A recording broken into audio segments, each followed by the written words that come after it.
রাজ্য এবং দেশের মানুষ অতিষ্ঠ হয়ে উঠেছে দুটো সরকারের শাসনে। কৃষক তার ন্যূনতম এমএসপি যেটা পাওয়ার কথা সেটা পাচ্ছেন না।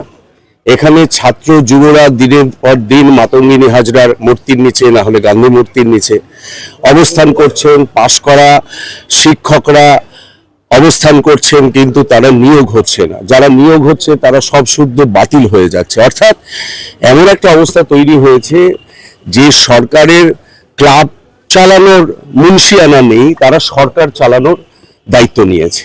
এই অবস্থায় আমরা বাম গণতান্ত্রিক একটা সরকার, যেমন ইউপিএ 1-এর সময় ছিল, যে সময় মানুষের পক্ষে আপনারা জানেন যে খাদ্য সুরক্ষা আইন প্রয়োগ করা গিয়েছিল, তারপরে ধরুন 100 দিনের কাজ আইন প্রণয়ন করা গিয়েছিল। আমরা মহালক্ষ্মী ভান্ডার আনার কথা ভাবছি, যেটাতে আইন প্রণয়ন করব, কারণ এই যে খেটে খাওয়া মানুষ, তাদের ন্যূনতম যেটা পাওয়া উচিত সেটা এরা একদিক দিয়ে বঞ্চিত করছে কম দিয়ে, আরেক দিক দিয়ে বঞ্চিত করছে সেই পাওনা টাকা আত্মসাৎ করে। আজকে তৃণমূল এবং বিজেপি নেতাদের বিগত 10 বছরে বাড়ি ঘর দৌড়, তাদের গাড়ি সমস্ত কিছুর যদি খতিয়ান মানুষের সামনে আসে, তারা যেভাবে ফুলে পেঁপে উঠেছে, আর মানুষ, সাধারণ মানুষ, খেটে খাওয়া মানুষ যেভাবে শুকিয়ে গেছে, তারা যেভাবে ঋণের দায়ে জর্জরিত, এই অবস্থা দীর্ঘদিন চলতে পারে না। তার বিরুদ্ধে আমরা রাস্তায় নেমেছি।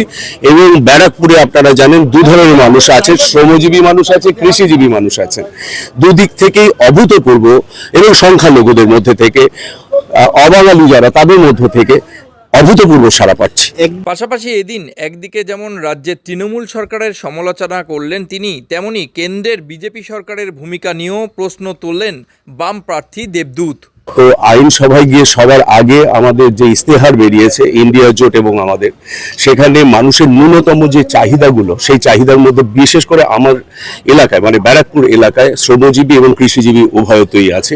এবং দুটো বিল আপনি জানেন যে মন্দির বিল এবং মথুরা বিল শুকিয়ে গেছে, যেখানে চাষের কাজ আর হচ্ছে না, সংস্কারের কাজ, যাতে চাষিরা চাষি থাকে, তারা যাতে অসংগঠিত ক্ষেত্রে শ্রমিক না হয়ে যায়। চাষিরা যদি চাষি না থাকে তাহলে আমরা কোথা থেকে খেতে পাবো? এই জন্য প্রথমত হচ্ছে শ্রমিক এবং কৃষকদের ন্যূনতম যে পাওনাগুলো সেগুলো আদায় করতে হবে আমাদের সংসদ থেকে। আর দ্বিতীয় হচ্ছে লোকাল যে প্রবলেম, যার জন্য আমি বললাম যে কৃষিজীবীরা জল পাচ্ছেন না সেচের জন্য, চাষের জন্য, সেই সংস্কারের কাজ, এইগুলোতে আস্তে আস্তে হাত দিতে হবে। জেলা শাসকের দপ্তরে নিজের নমিনেশন জমা দিয়ে ব্যারাকপুর লোকসভা কেন্দ্রে জয়ের ব্যাপারে যথেষ্টই আশাবাদী দেবদূত। লোকসভা কেন্দ্রে এবার প্রচারে বামেদের ব্যাপক সাড়া মিলছে বলেও দাবি তার। উত্তর 24 পরগনা থেকে রুদ্রনারায়ণ রায়, লোকাল 18 বাংলা।